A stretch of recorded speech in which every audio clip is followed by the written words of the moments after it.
Hello guys, I am here to discuss the application of Heron's formula part 2.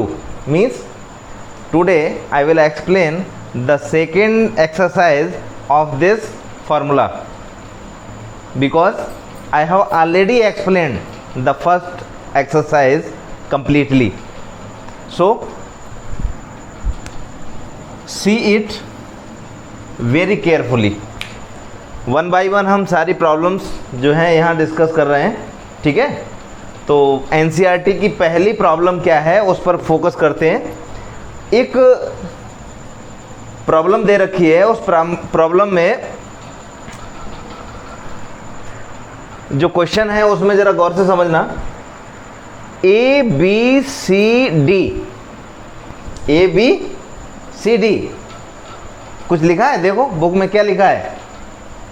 A B C D क्या है? ये quadrilateral है। क्या है ये? क्यों कहा क्वाड्रिलेटरल? क्योंकि इसमें 4 डिफरेंट साइड्स हैं, ठीक है। तो ये इस टाइप का क्वाड्रिलेटरल है जिसमें 4 साइडें दे रखी हैं और कंडीशन ये कहा है।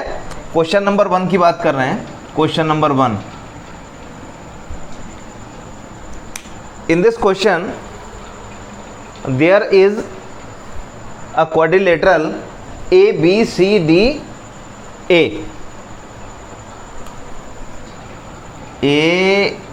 B C D और A। इस तरह से कैसे बना दिया है ज़रा गौर से समझना। सपोज कर लो कि A ये है, B पॉइंट ये है, C पॉइंट ये है और D पॉइंट ये है। बस कंडीशन ये है कि C पर 90 डिग्री का एंगल बन रहा है, ठीक है। और इनकी जो साइड्स दे रखी हैं वो यहाँ फिगर में हमने बना रखा था, ठीक है। बहुत सारी प्रॉब्लम्स एक साथ टेबल कर रखी हैं। तो ये साइड है 12 मीटर और ये है BC साइड, ये साइड है 5 मीटर, ये साइड है 8 मीटर और इसके अलावा ये साइड है 9 मीटर। इसका एरिया निकालना है। चूंकि हीरोन्स फार्मूला केवल ट्रायंगल के एरिया का आइडिया देता है, क्वाड्रिलेटरल का नहीं। और क्वाड्रिलेटरल में 2 डायगोनल्स होते हैं और किसी एक डायगोनल को अगर हम कंसीडर कर लें तो उसके हिसाब से ये 2 अलग अलग डिफरेंट ट्रायंगल्स में डिवाइड हो जाता है। एक हो जाता है ट्रायंगल नंबर 1 और दूसरा हो जाता है ट्रायंगल नंबर 2, ठीक है। हमने यही डायगोनल क्यों लिया, ये डायगोनल क्यों नहीं?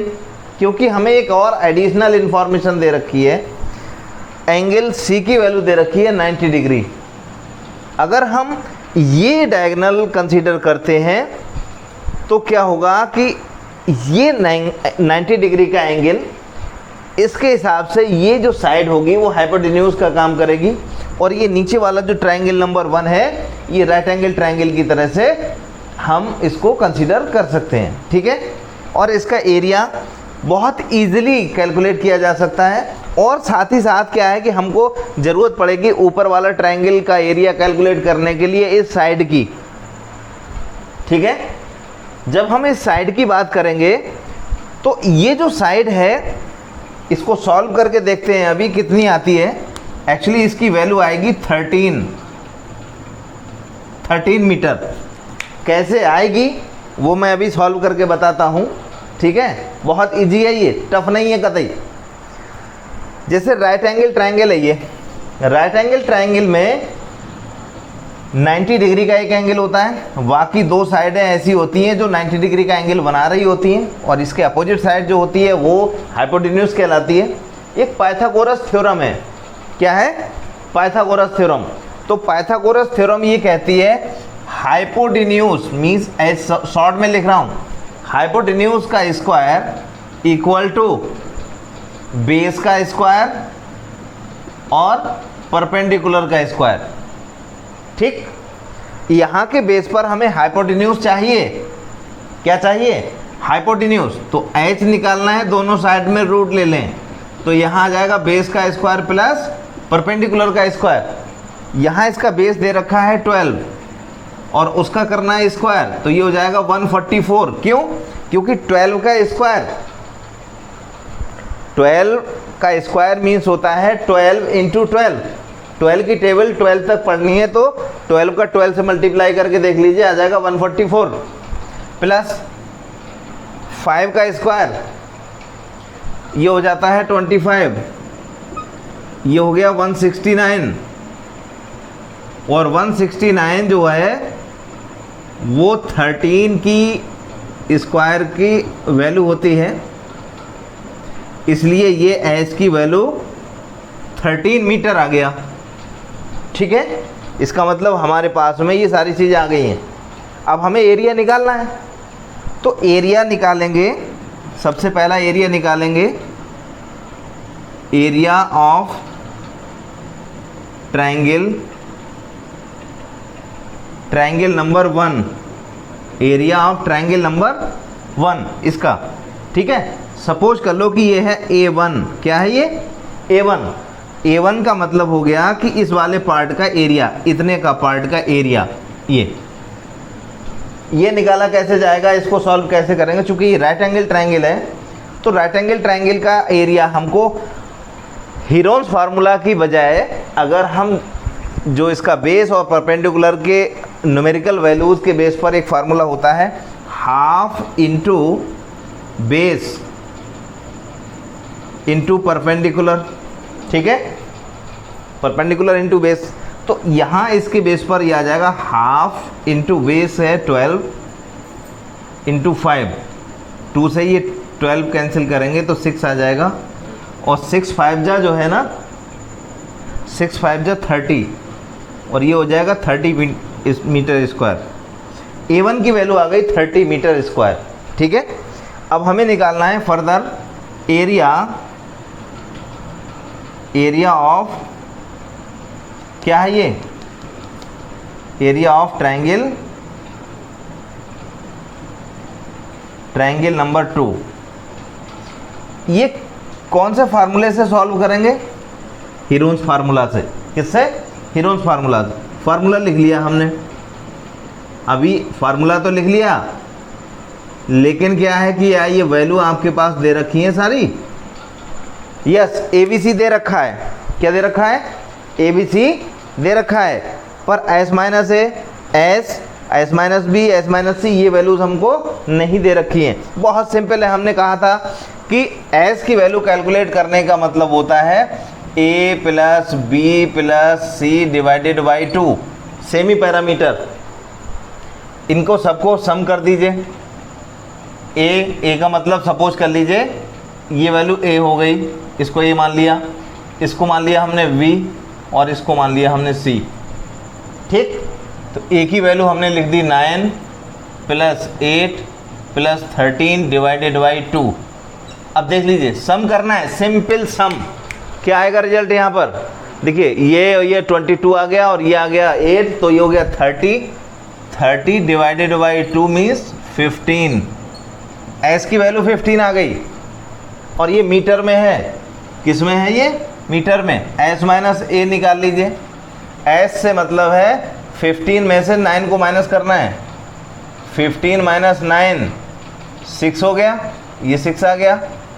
S minus B 15 minus 8 equal to कितना? यस 7। और अब इसकी बार 15 माइनस 13 इक्वल टू 2, ये वैल्यूज़ आ गई। ठीक है, इन वैल्यूज़ को यूज़ कर देंगे यहाँ पर। ठीक है, S क्या है? 15 इंटू S माइनस A है 6 इंटू 7 इंटू 2, इसके फैक्टर कर दीजिए। 6 के फैक्टर हो सकते हैं और यहाँ 15 के फैक्टर हो सकते हैं। यहाँ आ जाएगा ये 5 into 3 into 3 into 2 into 7 into 2। तो जो नंबर एक जैसे आ रहे हैं वो तो पेयर बना लेंगे, ठीक है, बाकी के तो पेयर बनना पॉसिबल नहीं है। तो जो जिनके पेयर बन गए उन डिजिट्स को बाहर निकाल दीजिए, एक तो 2 और एक 3, तो 3 2 जा 6 होता है ना, और बाकी के जैसे 5 और 7 बचा है तो इसका प्रोडक्ट 35 होता है, ठीक है। ये हो गया 6 √ 35, ये मीटर स्क्वायर, ठीक है ना। ये वैल्यू और 30, इन दोनों को हम प्लस कर लें और टोटल एरिया हमारे पास आ जाएगा, ठीक है। तो A = A1 + A2 = 30 + 6 √ 15, ठीक है। यहाँ से कुछ कॉमन हो रहा है, यहाँ से कुछ कॉमन हो रहा है, बताइए, कुछ कॉमन हो रहा है यहाँ से। ये वैल्यू जो है ना, ये वाली और एक ये वैल्यू, दोनों को हमें सम करना था, ठीक है। 6 कॉमन हो रहा है, 6 को कॉमन ले लिया, डिवाइड करेंगे 6 से 30 को पहले, तो आ जाएगा 5 प्लस, ठीक है, यहाँ डिवाइड करेंगे तो ये आ जाएगा √35। ऐसे भी लिखा जा सकता है, और इस 5 को √5 × √5 लिख सकते हैं। क्या लिख सकते हैं? √5 × √5। कॉम्प्लिकेशंस अगर आपको इसके साथ अगर आगे करना है तब तो ठीक है, वरना इतना भी छोड़ सकते हैं। जिन बच्चों को समझ में नहीं आया वो इतना भी छोड़ सकते हैं। अदरवाइज क्या करेंगे हम, 6 √ के लिए इसको लिखेंगे √5 × √5, ठीक है। फिर प्लस ये आ जाएगा √5 × √7, सही है। दोनों से √5 को कॉमन ले लेंगे, √5 को कॉमन ले लेंगे तो ये आ जाएगा 6 √5, अंदर आ जाएगा √5 + √7, ठीक है, मीटर स्क्वायर। ये आंसर हो जाएगा। दोनों में से कोई भी आंसर लिख सकते हैं। अगर आप रूट की वैल्यू लिखना चाहते हैं, अगर आप रूट की वैल्यू लिखना चाहते हैं तो रूट निकाल दीजिए, ठीक है। √ निकाल के यहाँ इसका रूट निकाल के उसको 5 में प्लस कर लीजिए और 5 में प्लस करके 6 के साथ मल्टीप्लाई कर लीजिए, पॉइंट में आ जाएगा रिजल्ट। किस में आ जाएगा? पॉइंट में। इतनी सारी कॉम्प्लिकेशंस भी करने की ज़रूरत नहीं है आपको, ठीक है। और रूट निकालने का भी बहुत, भाई देखिए, अगर ये 36 होता, कितना 36, तो 6 आ जाता, ठीक है। तो ये तो मान लीजिए कि ये 6 कंप्लीट नहीं है, पर 5 भी नहीं है, क्योंकि 25 में अगर हम नंबर होता तब 5 लिखते, ठीक है। तो है क्या कि ये है तो 6 के करीब ही, तो ये मानकर चलें कि 5.9 के आसपास है ये, और ये है 5, ठीक। सपोज कर लो ये 5 है और ये 6 है, नियरली 6 है। 5 और 6 कितने होते हैं? 11, और 11 का 6 से मल्टीप्लाई कर लें तो नियर अबाउट इसकी जो वैल्यू आएगी वो 65 समथिंग, 66 के करीब में इसकी वैल्यू आ जाएगी। अगर आपको आंसर लिखना है नियरली सेम तो 66 के आसपास इसकी वैल्यू मीटर स्क्वायर में आनी चाहिए, 65 समथिंग, ठीक है। तो ये बहुत अच्छे से समझ लीजिए कि इसकी जो एक्यूरेट वैल्यू निकालनी है, क्योंकि आपको डिजिट अगर दिए रखी होगी तो 66 के आसपास ही इसकी वैल्यू आनी है। 100% इसकी वैल्यू 66 ही होगी। क्या होगी? 66, ठीक है।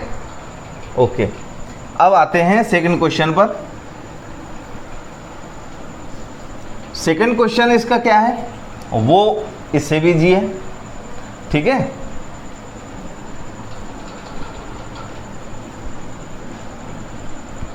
देखिए, सेकंड क्वेश्चन हो, कोई सा भी क्वेश्चन नंबर आप पढ़कर देखिए, हमें सिर्फ बेसिक्स पता होने चाहिए। और बेसिक्स क्या है? बेसिक्स ये है कि अगर कोई भी ट्रायंगल, जैसे हीरोन्स फार्मूला की बात कर रहे होते हैं, तो हीरोन्स फार्मूला हो सकता है किसी के माइंड से फिसल गया हो, तो मैं बता देता हूँ कि जैसे ये ट्रायंगल है, ट्रायंगल में साइड्स अगर दे रखी हैं तो ये ए हो गई, ये बी हो गई और ये सी हो गई, ठीक है। तो पहले हमें निकालना होता है पैरामीटर, तो पैरामीटर तो होता है ए प्लस बी प्लस सी, ठीक। फिर निकालना होता है हमारे लिए एस, एस का मतलब होता है पी अपॉन टू, इसका मतलब होता है ए प्लस बी प्लस सी अपॉन टू, ठीक है। फिर उसके बाद में निकालना होता है डेल्टा, ये फार्मूला अलग है, ये फार्मूला अलग है, और डेल्टा का मतलब होता है ट्रायंगल का area, under root of S, S minus A, S minus B, S minus C, ये रूट में ये ट्रायंगल का एरिया हो जाता है। ये हीरोन्स फार्मूला कहलाता है, ठीक है। इसी का हम यूज़ कर रहे हैं। सेकेंड क्वेश्चन जो है, उस सेकेंड क्वेश्चन में भी ये फार्मूला यूज़ होगा। ये फार्मूला आई थिंक हम जो बताए हैं वो समझ में आ गया होगा आपको। सेकेंड क्वेश्चन पर आइए, इसमें भी इस तरह की प्रॉब्लम दे रखी है। एक क्वाड्रिलेटरल दे रखा है, और क्वाड्रिलेटर भी इस तरीके का दे रखा है कि जिसकी साइड की लेंथ हमको कंफर्म है कि लेंथ क्या है, ठीक है। और साइड की लेंथ के साथ साथ एक डायगोनल दे रखा है, क्वाड्रिलेटरल का एक डायगोनल भी दे रखा है।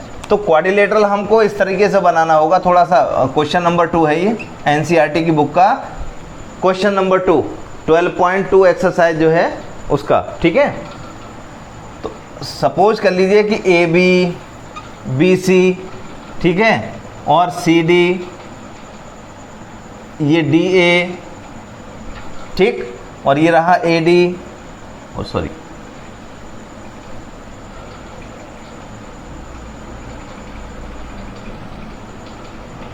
ए बी सी और डी, सारी साइड्स हमको दे रखी हैं, और वो भी सेंटीमीटर में दे रखी हैं ये, ठीक है। ये हो गई 3 सेंटीमीटर, ये हो गई 4 सेंटीमीटर, ये हो गई 4 सेंटीमीटर, ये हो गई 5 सेंटीमीटर, और ये भी 5 सेंटीमीटर।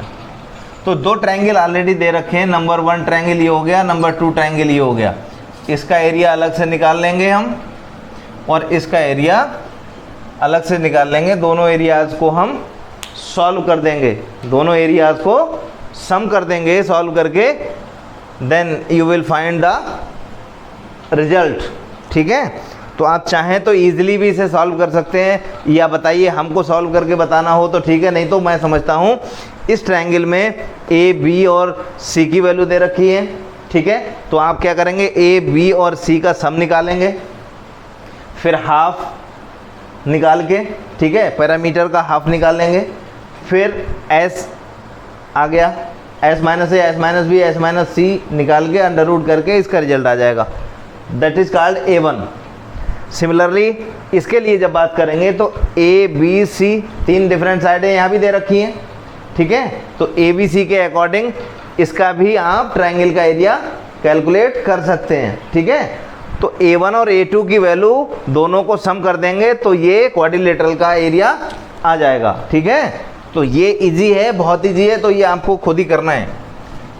अब मैं बात करता हूँ क्वेश्चन नंबर 3 की।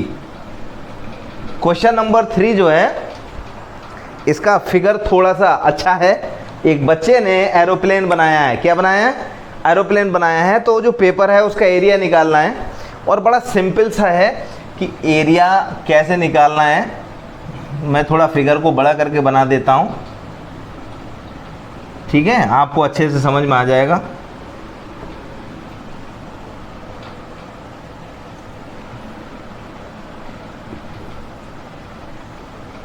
इस तरह का ये फिगर है जिसका एरिया हमको चाहिए, और ये रहा ट्रायंगल नंबर 1, फर्स्ट ट्रायंगल है जिसमें ये साइड दे रखी है 5, तो ये भी 5 है, ठीक है, सेंटीमीटर में है ये। और ये विड्थ जो है ये दे रखी है 1 सेंटीमीटर, 1 सेंटीमीटर है ये, तो ये भी 1 सेंटीमीटर होगी। तो ट्रायंगल नंबर 1 का एरिया इजीली आप कैलकुलेट कर सकते हैं, ठीक है। इसको हम कह देंगे A1। क्या कह देंगे? A1। ठीक, ये A1 की वैल्यू आ जाएगी जिसमें साइडें दे रखी हैं आपकी 5, 5 एंड 1। ठीक है, इजी है ना, कर लेंगे आप। कैसे निकालेंगे एक बार इसका एरिया हम बता देते हैं, बाकी का हम आपको हिंट कर देंगे। ठीक है, सपोज करो कि आपने S निकाला। S का मतलब होता है A plus B plus C का सम और उसका हाफ। तो यहाँ निकलेंगे, लिखेंगे 5 + 5 + 1 डिवाइडेड बाई 2। ठीक है, तो ये आ जाएगा, यहाँ से ये आ जाएगा 11/2। ठीक है, नो प्रॉब्लम। अब डिवाइड नहीं करना है तो पॉइंट में रहने दीजिए। ठीक है, पॉइंट में रहने दीजिए, कोई फर्क नहीं पड़ेगा। ठीक है, इसके बाद में अब इधर आइए, यहाँ से ये जो वैल्यू है वो 6 सेंटीमीटर दे रखी है। ये वैल्यू कितनी दे रखी है? 6 सेंटीमीटर। और ये दे रखी है 1.5 सेंटीमीटर। ठीक है ना। राइट एंगल ट्रायंगल है ये। कैसा ट्रायंगल है? राइट एंगल ट्रायंगल है। और सेम ये भी राइट एंगल ही ट्रायंगल है, ये वाला। ठीक, तो इन दोनों का एरिया होगा सेम। सपोज करो इसका A1 कहा था हमने, तो ये A2 हो गया, तो ये भी A2 हो गया। ठीक है, तो इन एक का निकालेंगे, 2 से मल्टीप्लाई कर देंगे, डबल हो जाएगा, तो 2A2 हो जाएगा। ठीक है, कैसे सॉल्व करना है इसका एरिया? इसका एरिया जो सॉल्व करेंगे, सपोज करो A2 निकालना है, तो हाफ इंटू बेस, बेस क्या? 6 इंटू परपेंडिकुलर 1.5, तो ये 3 रह जाएगा, ये आ जाएगा 4.5 सेंटीमीटर स्क्वायर। ये A2 हो गया। ठीक है, अब इसके बाद में रहा ये रेक्टेंगल। ये क्या है? ये रेक्टेंगल। और रेक्टेंगल में यहाँ से लेकर यहाँ तक की जो लेंथ है वो दे रखी है 6.5 सेंटीमीटर। कितनी? 6.5। और रेक्टेंगल का एरिया को हमने कह दिया A3। कितना कह दिया? A3। तो A3 की जो वैल्यू आएगी, A3 की वैल्यू आएगी, एक साइड ये और दूसरी साइड ये, लेंथ इंटू विड्थ। तो ये लिखा जाएगा 6.5 इंटू 1 मीन्स ये आ जाएगा 6.5 metre square, centimetre, sorry centimetre square, क्योंकि ये सारी डायमेंशन सेंटीमीटर में दे रखी हैं। इसका एरिया भी आपने सॉल्व कर लिया। ठीक है, समझ गया ना। यहाँ से इसको आगे बढ़ा दीजिए, यहाँ से इसको आगे बढ़ा दीजिए। ये भी 1 सेंटीमीटर दे रखा है, ये भी 1 सेंटीमीटर दे रखा है, और ये दे रखा था 2 सेंटीमीटर। कितना? 2। तो ये 1 हो गया, तो ये वाला भी 1 हो जाएगा। इतना ये 1 हो गया। सिमेट्रिक फिगर है तो ये हो जाएगा 0.5, ये 0.5 है, ये भी 0.5 है। ठीक है, ऐसा नहीं लग रहा है आपको कि एक ट्रायंगल ये वाला और एक ट्रायंगल ये वाला, दोनों को आप ज्वाइंट कर दीजिए। और ज्वाइंट करने के बाद आपको क्या मिलेगा? ऐसा लग रहा है जैसे कि एक आपको 1 1 1, तीनों साइड जिसकी 1 1 हो, और वो ट्रायंगल मिल गया। ठीक है, समझ गया ना। इसका एरिया बहुत सिंपल है, इस वाले का। ठीक, ये निकाल सकते हैं आप चाहें तो। इसकी ये वाली जो हाइट है, ये वाली हाइट, राइट एंगल ट्रायंगल है। ये क्या है? ये राइट एंगल ट्रायंगल। तो राइट एंगल ट्रायंगल के केस में ये हाइपोटेन्यूज हो गया। क्या हो गया? हाइपोटेन्यूज। और ये हो गया बेस, ये हो गया परपेंडिकुलर। सपोज कर लो कि इस परपेंडिकुलर की वैल्यू P दे रखी है, P1 कितनी दे रखी है? P1 कितनी दे रखी है? P1। ठीक है, तो इसके बेस पर जैसे हम इसका जब एरिया निकालना होता है, इस वाले का एरिया जब निकालना हो तो एरिया तो यहाँ से निकाल ही लेंगे। तो एरिया के साथ साथ ही इतना ध्यान रखेंगे, इसका एरिया दूसरे तरीके से भी निकाला जा सकता है। और वो दूसरा ऑप्शन क्या होता है कि परपेंडिकुलर इनटू ये बेस होता है ना, परपेंडिकुलर इनटू बेस। तो परपेंडिकुलर इनटू बेस का मतलब सिंपल सा ये है कि P1 इंटू 0.5, P1 इंटू 0.5, और ये कितना होगा? जितना इस कंप्लीट ट्रायंगल का एरिया है। ठीक, यहाँ से P1 आ जाएगा, क्या आ जाएगा P1, और जो P1 आएगा उस P1 को 1 से मल्टीप्लाई कर देंगे, इसका एरिया आ जाएगा, ये हो गया आपका A4। क्या आ गया A4। A4 से मतलब है ये 1 हो गया, ये यहाँ से यहाँ तक 1, ठीक, और ये P1 हमने सपोज कर लिया था। ये वाला ट्रायंगल और ये वाले ट्रायंगल दोनों को ज्वाइन करके ये बना लिया हमने बड़ा ट्रायंगल, जिसकी तीनों साइडें दे रखी हैं, तो हम हीरोन्स फार्मूला लगा के एरिया निकाल लेंगे। और ये एरिया दूसरे फार्मूले से भी निकाला जा सकता है, ठीक है, ये एरिया जो है वो दूसरे फार्मूले से भी निकाला जा सकता है, क्योंकि ये दोनों ट्रायंगल अगर हम एक के ऊपर एक, कैसे, इसको उठाकर अगर ये इस तरह से रख दिए होते, इसको घुमा के ऐसे, ठीक, तो सिंपल सी ये साइड इंटू ये साइड, और ये साइड है P1 और ये है 0.5, तो देखो उसी ट्रायंगल के एरिया के बराबर आ गया। तो यहां से हम P1 निकाल सकते हैं ना, P1 तो आ गया, और P1 निकालने की जरूरत ही क्या है, ठीक है, वैसे तो आपकी मर्जी है, P1 निकालना चाहें तो निकाल लीजिए। P1 निकालने का मतलब है कि वो जो एरिया आ रहा है इसके हिसाब से ये कितना है, A4 ये लिख दिया हमने, A5 है ये, ठीक है, तो A5 ये हो गया, ठीक, तो 2A5 है ये, 2A5 है ये, ठीक, यहाँ से P1 निकाल लिया आपने, 2A5 डिवाइडेड बाई 0.5, ये P1 आने का मतलब हो गया कि P1 into 1, P1 into this 1, ये एरिया ये हो जाएगा A4। अब टोटल इस शेप का एरिया हमको निकालना था, वो था A इक्वल टू क्या होगा, A होगा A1 इसका एरिया प्लस 2 टाइम्स A2, ठीक है, प्लस A3 प्लस A3, ठीक है, plus 2 times A5, 2 times A5 plus A4, ठीक है, ये कंप्लीट जो वैल्यू आएगी वही होगी रिक्वायर्ड आंसर, वही होगी रिक्वायर्ड आंसर, समझ गए ना। देखिए बात है केवल कॉन्सेप्ट को समझने की, ठीक है, प्रॉब्लम्स तो किसी भी तरीके की हो, लेकिन हमको कॉन्सेप्ट कौन सा यूज़ करना है उस कॉन्सेप्ट की बात है बस केवल। अगर वो क्लियरली समझ में आ गया तो फिर कोई दिक्कत नहीं है। चलिए ये वाली प्रॉब्लम को आप दोबारा से सॉल्व करके देखिएगा। अगर आपको प्रॉब्लम आती है, ठीक है, तो हमको कमेंट में कहिएगा और हम इसको दोबारा सॉल्व करके विद आंसर आपको दोबारा समझा देंगे, ठीक है। इसके बाद में नेक्स्ट जो क्वेश्चन है वो क्वेश्चन नंबर है 4। बहुत इजी है लेकिन ट्रिक है उसमें थोड़ी सी। इजी क्यों है और ट्रिकी क्यों है, दोनों बातें समझ लीजिए।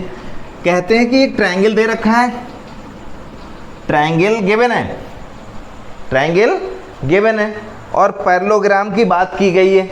किसकी बात की गई है? पैरेललोग्राम की, ठीक है। एक ट्रायंगल गिवन है, ये रहा ट्रायंगल। सपोज कर लो कि इसकी वैल्यू है ABC, इसका नाम है। क्वेश्चन नंबर 4 है ये, क्वेश्चन नंबर 4। 28 तो ये हो गया,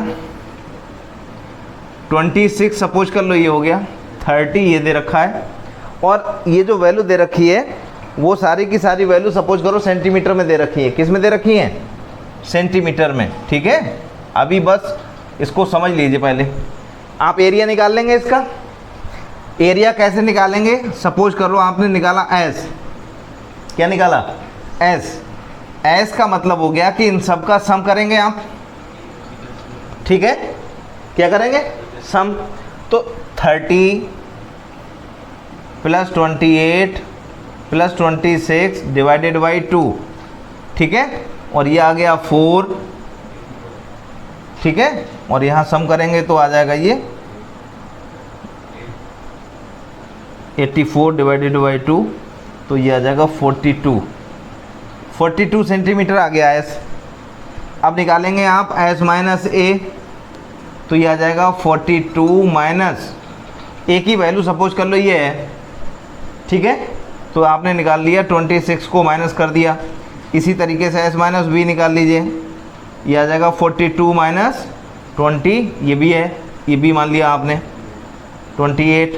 फिर s माइनस सी निकाल दीजिए, ये 42 माइनस 30, ये निकाल लीजिए। इनको सिंपली माइनस करना तो आपको आएगा ही।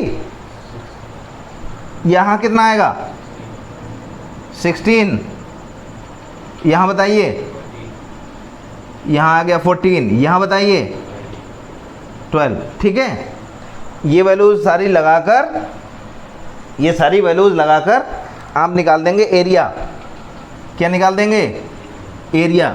और हम वैल्यू बता देते हैं 42 इंटू 16 इंटू 14 इंटू 12, ये एरिया आ गया। सॉल्व करना बाद में है अभी, ठीक है।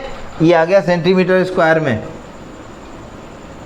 सेंटीमीटर स्क्वायर में। अब यही कहा है कि इसी ट्रायंगल का एरिया उस पैरेललोग्राम के बराबर है जिसका बेस है 28, तो हम यही बना देते हैं।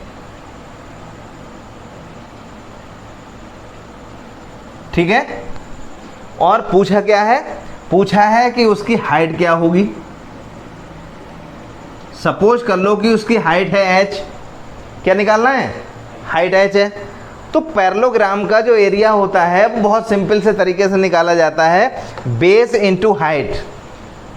सपोज कर लो कि जैसे एरिया ये था, तो इस पैरेललोग्राम का भी area A equal to perpendicular means h into height 28, ठीक है, यही निकलेगा। A की वैल्यू आपने यहाँ लिख रखी है, हमें तो h चाहिए, तो h की वैल्यू 28 A से डिवाइड, A को डिवाइड करेंगे 28 से, ठीक है।